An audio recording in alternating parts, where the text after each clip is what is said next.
माजी आमदार भारतीय जनता पार्टीचे माजी आमदार राम सातपुते यांनी तुमच्यावरती गंभीर आरोप केलाय। त्यांचं म्हणणं असे की तुमच्याकडनं हत्येचा कट त्यांच्या रचला गेला होता।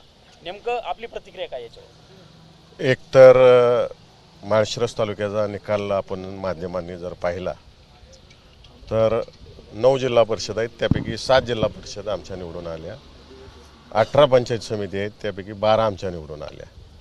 परंतु गेले 3-4 दिवस जर आपण पाहिलं तर सातपुतेंनी माजी आमदारांनी मीडिया मॅनेज करून फक्त आपली एक सीट निवडून आलेली त्याचा गवगवा केला आणि प्रत्येक इलेक्शन आलं आणि आपण हारलं की थोडे दिवस ते वेगळ्या विचारसरणीत जातात आणि प्रसिद्धी झोतात राहण्याची त्यांना सवय आहे कायम।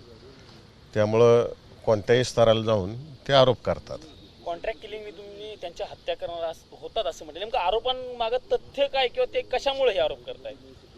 सांगितलं ना, स्वतःला कायम प्रसिद्धीमध्ये ठेवण्याच्या दृष्टिकोनातून हा व्यक्ती कोणत्याही स्तराला जातो आणि कोणतेही भाष्य करतो। त्याच पद्धतीनं माढा लोकसभा मतदारसंघात जर आपण पाहिलं तर माढा लोकसभा मतदारसंघात हा महाविकास आघाडी आणि त्यांचे मित्रपक्ष आम्ही जी काही व्यूहरचना आखली होती, माळशिरस तालुका असेल, फलटण, मान विधानसभा मतदारसंघ असेल, सांगोला विधानसभा मतदारसंघ असेल, पण माढा विधानसभा मतदारसंघ असेल आणि त्याच पद्धतीने करमाळा, ज्या ज्या काही व्यूहरचना आखल्या होत्या त्यामध्ये पूर्णतः अपयश हे पालकमंत्र्यांना आलेलं आहे। त्यामुळं दोघंही वैफल्यग्रस्त झालेले आहेत। काही केल्या हा गड त्यांना दोघांना सर करता येत नाही, म्हणून लक्ष विचलित करणं, आपल्या कामापासून लक्ष विचलित करणं आणि एक दिशाहीन दिशेला लोकांना घेऊन जायचं हे काम ह्या दोघांचं नेहमीचंच आहे। मुख्यमंत्री आणि पालकमंत्री जयकुमार गोरे यांनाही त्यांनी पत्र लिहिले आणि माझ्या जीवाला धोका आहे अशा पद्धतीचा पत्रात उल्लेख केला। माझ्या जीवाला धोका आहे असं ते म्हणताय। तेच सांगतोय तुम्हाला की इलेक्शनला हे सपाटून आपटतात दरवेळेस आणि आपटलं की त्यांच्या बुद्धीवर थोडे दिवस गंज चढतो, परिणाम होतो आणि मग काही आरोप करतात, कोणत्याही लेवलला जातात ते।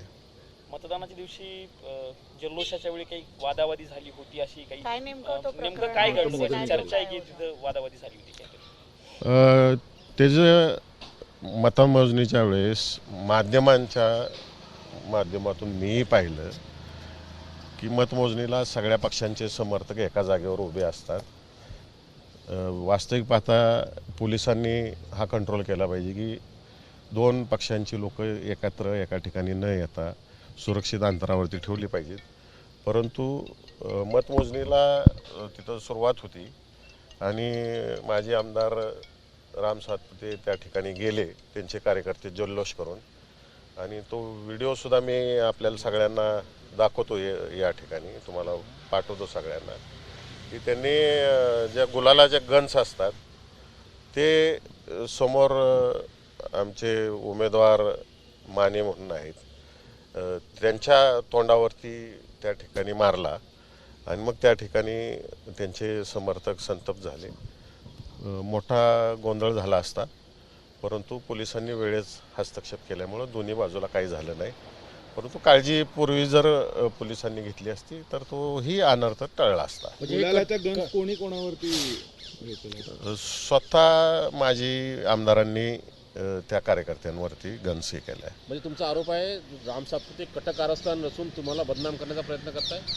ती सवयच आहे त्यांना, आम्हाला काही नवीन नाही आहे। कसं आहे, स्वतःला प्रसिद्धीत ठेवण्यात ते नेहमी माझ्यावरती, मोहिते पाटील परिवारावरती, उत्तम जानकर आमदारांवरती कोणत्याही लेवलला जातात आणि बोलतात। आम्हाला त्यांना काही फरक पडत नाही, आम्हाला फक्त जनतेची सेवा करणं हे दिसते। विधानसभा लोकसभा त्यांच्या हातात होत्या का असं काही? हो होते, मी त्याचे व्हिडिओज तुम्हाला शेअर करतो सगळ्यांना। लोकसभा आणि विधानसभा निवडणुकीतील पराभवामुळे आणि आता मिळालेल्या एका विजयामुळे तुम्ही जसं म्हणता एकच विजय त्यांना मिळाला, त्याच्यामुळे हे सगळे आरोप सुरू आहेत। वैफल्यग्रस्त झालेले आहेत ते। दर इलेक्शन झालं, मतमोजणी झाली, ते सपाटून आपटतात आणि सपाटून आपटल्यानंतर ते वैफल्यग्रस्त होतात आणि वरिष्ठांना दाखवायला, स्वतःच्या पक्षाच्या वरिष्ठांना झाकण्यासाठी. निवडून आणता आलं पण बाकीच्या कार्यकर्त्याला निवडून आणता नाही आलं, तर याकडे कसं बघता तुम्ही? म्हणजे आमची व्यूहरचनाच ही होती की त्यांच्या पत्नीच्या विरोधात आमदार उत्तम जानकरांच्या मुलाला उभा करायचं, माझ्या धाकट्या भावाला उभा करायचं पंचायत समितीला, जेणेकरून तो तिथंच अडकून राहतील, ही उत्तम जानकरांची आणि माझी व्यूहरचना होती. आणि आम्ही त्यात यशस्वी झालो. त्या व्यूहरचनेमध्ये ते तिथंच अडकून राहिले. अफाट पैसा खर्च केला त्यांनी त्या ठिकाणी आणि इतर उमेदवारांना वाऱ्यावर सोडून दिलं. ते सांगतात नेहमी 1,08,000 मतं मला विधानसभेला मिळाली. आत्ता जर बेरीज केली तर त्यांना 98,000 मतं मिळालीत. म्हणजे त्यांचा डाऊनफॉल सुरू झालेला आहे. आता राज्याचे उपमुख्यमंत्री सुनेत्रा पवार हे आज दिल्लीमध्ये आलेले आहेत. त्यांनी पंतप्रधान, केंद्रीय गृहमंत्री, राज्यसभेचे सभापती यांची भेट घेतलेली आहे. खरं तर राष्ट्रवादी काँग्रेस पक्षाच्या विलिनीकरणाच्या चर्चा सुरू आहेत. या चर्चा सुरू असताना वहिनी आज दिल्लीमध्ये वहिनी राज्याच्या उपमुख्यमंत्र्यांना भेटायला आले असतील या ठिकाणी, देशाच्या गृहमंत्र्यांना, पंतप्रधानांना. त्यामुळे ते राज्याचे एक प्रतिनिधी म्हणून आलेले आहेत. विलिनीकरणाचा विषय आमचे पक्षाचे वरिष्ठ बोलतील सगळे. तुमचं काय म्हणणं म्हणजे विलिनीकरण झालं? कारण अनेक तुमच्या पक्षातील अनेक नेत्यांची विधानं होती. अजित पवारांच्या निधनानंतर की विलिनीकरण झालं पाहिजे. खासदार म्हणून तुम्ही कसं बघता आणि तुमच्यापर्यंत काय ह्या चर्चा आल्या होत्या का? कारण अनेकांचं मत आमच्यापर्यंत ह्या चर्चा आल्या होत्या. बैठक झाली हे आम्हालाही माहिती आहे, परंतु खासदारांची आमची सगळ्यांची मतं अजून घेतलेली नाही आहेत पक्षाने. ज्यावेळेस घेतील तेव्हा आमची वैयक्तिक मतं तुमच्यापर्यंत मांडू. हा विषय पोहोचलेला नाहीये खासदारांपर्यंत? वैयक्तिक आमचं पक्षाच्या वरिष्ठांशी बोलणं झालेलं नाही. ज्यावेळेस बोलवतील, मतं आजमावून घेतील, त्यावेळेस आम्ही बोलू त्याच्यावरती. एबीपी माझा, उघडा डोळे बघा नीट.